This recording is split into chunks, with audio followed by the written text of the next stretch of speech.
Welcome to week 8, where we're going to kind of do a synthesis of just about everything that you've done so far this semester.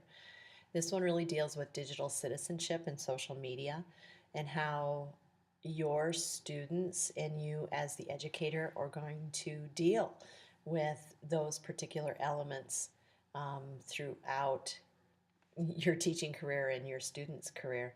So we all know technology is awesome, and I've told you many times I've got my technology with me all the time, and I'm really frustrated when it doesn't work, like my video not working yesterday. Those kinds of things. But even more important than that is everybody's always concerned with the safety of the students.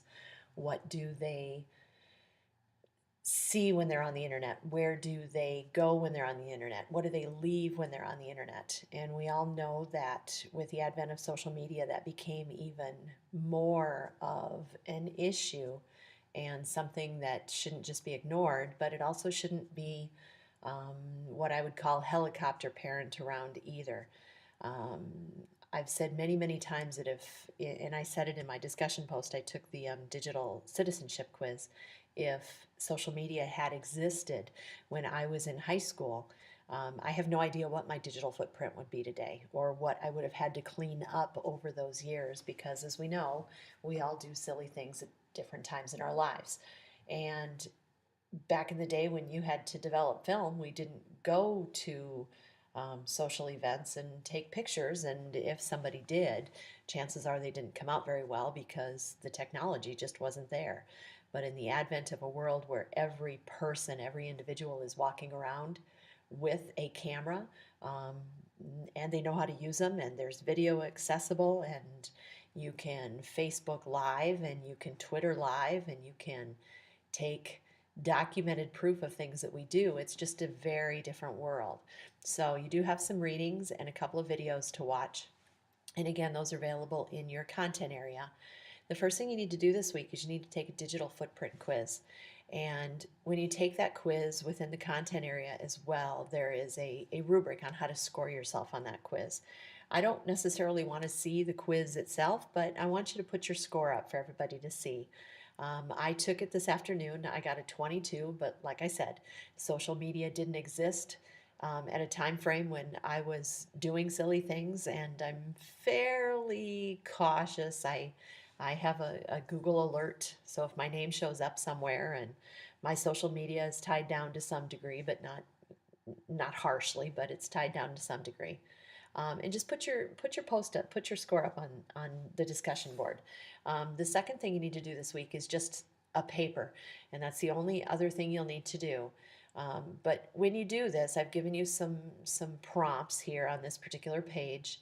I'm using the South Dakota State's comp rubrics that they use in their classes to grade this on.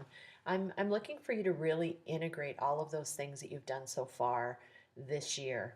How do LMSs even contribute to digital citizenship? How does the use of a Symbaloo and sharing out that information, the cheating aspects that we talked about, those kinds of things. How do all of those things contribute to your students' use of digital citizenship and social media?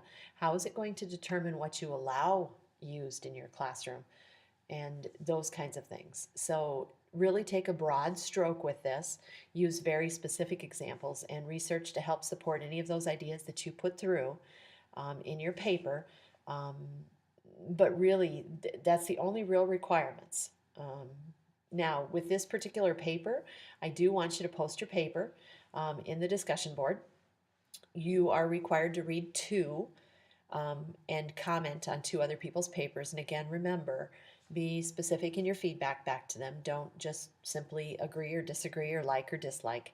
That's not really a discussion. That's just a congratulatory kudos. So this discussion board isn't going to be due. I'm going to change it in D2L here because the papers aren't due until D2L says Thursday at midnight, but you really have until Friday if you want it or if you need it. There's no problems with that.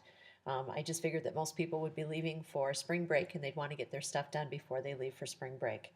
So you should be able to go to spring break and not have anything to do for this course and enjoy yourself and enjoy the time off. And if you get to spend time with family or you're going somewhere warm, enjoy yourself and have fun. And if, again, if there's any questions, don't hesitate to ask.